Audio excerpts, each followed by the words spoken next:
Hey there, Seahawks, it's Miss Adams, and in this video we're going to talk about piecewise functions. Alright, so a piecewise function has different rules for different parts of its domain. And remember, the domain is going across the x-axis. Alright, graph each piecewise defined function. So they gave us 3 pieces. The first piece is everywhere x is less than -1. The middle piece is between when x is -1 and 3. And then the last piece is everywhere where x is greater than 3. All right, so the first function is 0.5x minus 1.5. So that's a linear function, which means it's going to be a piece of a line.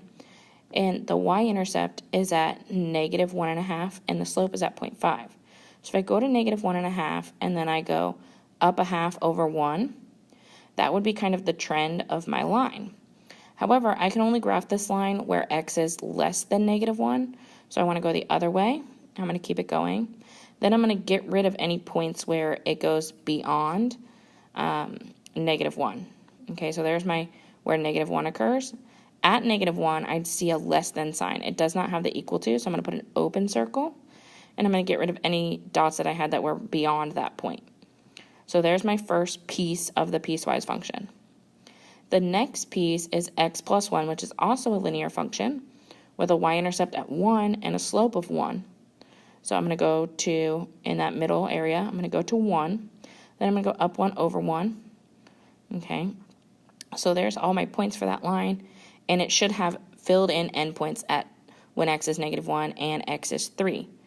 Okay, and then my last piece is just y equals 4. So it doesn't matter what x is, y is always going to be 4, which makes a horizontal line at 4. So I'm going to go to where everything is bigger than 3, so not at 3, even though it is equal, and I'm going to go over to the right. So there's the graph of my piecewise function. All right, graph this piecewise function. So again, I'm going everywhere where it's less than -3, then -3 to 3, and greater than or equal to 3. So my first one, this is going to be a little hard to graph because I don't have -16 on my graph to do my y-intercept. So I'm going to go ahead and plug in. I'm going to figure out what the value is at -3. So I'm going to plug -3 in for x. -4 times -3 is positive 12. 12 minus 16 is -4. Okay, so when x is -3, y is -4. So I'm going to go to -3, -4. And it's an open circle because my piecewise function says it's x is less than -3. And then the slope is -4, which means I'd go down 4 over 1. And since I can't go down and to the right, I'm going to go up and to the left. So up 4, left 1. Okay, and then I can draw my function. The next piece goes from -3, and it's equal at -3, to positive 3, but it's not equal there. And the y-intercept is -4.5, so I'm going to go to -4.5. And the slope is 0.5, so I'm going to go up 1/2 over 1. All right, and I'm just going to keep that going. At 3, when x is 3, it's not equal to at that spot. So I'm going to put an open circle and a filled-in circle when I follow that pattern to when x is -3. So there's that piece of the function. And the last piece, again, is a horizontal line at y equals -2. So I'm going to go to where y is -2, and I'm going to draw a horizontal line. And it's going to be filled in at 3 because it says x is greater than or equal to 3 for that piece of the function. All right, write a piecewise function to match the graph below. All right, so it's going to be f of x equals, the first piece I'm going to go from left to right, has a slope of -1. Okay, and then if I just kind of kept that trend going, you can kind of figure out where it's going to cross. So right now, it's at -5, and I'm going to need to go down 1, over 1, down 1, over 1, down 1, over 1 to get back to the y-axis. So I'm going to be going down 3 more, which is going to put me at -8. So -1 is my slope, so I could put -1, or I could just put the negative sign in front of the x, and my y-intercept is -8. So you're using that y equals mx plus b form for a linear function.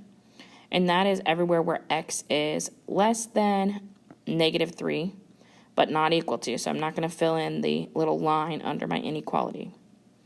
The next piece goes from -3 to +3. It looks like the y-intercept is 1/2, And it looks like the slope is also 1/2. So I'm going to say 0.5x plus 0.5. And that's where x is between -3 and 3. And it has filled in circles, so I'm going to put the equal to parts underneath those inequalities. And the last piece is everywhere where x is greater than 3, it looks like it has a slope of 2. And if I went down 2, left 1, down 2, left 1, down 2, left 1, it looks like it'd be crossing at -3. So that's my y-intercept. So my equation would be 2x minus 3. And that would be everywhere where x is greater than 3. And remember, because it's an open circle, I'm not going to put that equal to line under my inequality.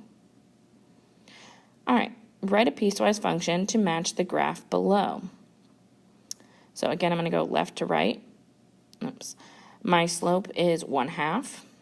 And if I kept going up 1 over 2, up 1 over 2, it would cross, it looks like right at -2.5. Okay. So f of x equals 0.5, because that's the slope, minus 2.5, because that would be the y-intercept. And that is everywhere where x is less than -3. The next piece looks like it crosses at -0.5 and has a slope of, looks like it's 1/2, up 1 over 2, and I wrote 2. So let me fix that. That should be 1/2. Okay, so here too, 1/2 x, because I definitely went up 1 over 2, and then minus 1.5, because that's the y-intercept, and that is everywhere where x is between -3 and 1. It has a filled in circle at -3, so I could put an equal to part, but not at 1, so I'm not going to put it equal to the little line under the inequality. And the next part, it looks like it has a slope of 1/2 as well. And if I went down 1 over 2 and kind of see where it would be crossing, and it's going to be halfway in between, so it would be at positive 1.5. So it's 0.5x plus 1.5. And that is everywhere where x is greater than or equal to 1.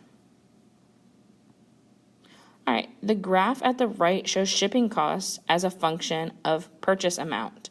Find the shipping cost for each purchase amount. Okay, so it looks like if your purchase amount is between $0 and $10, you're going to pay $2 for shipping.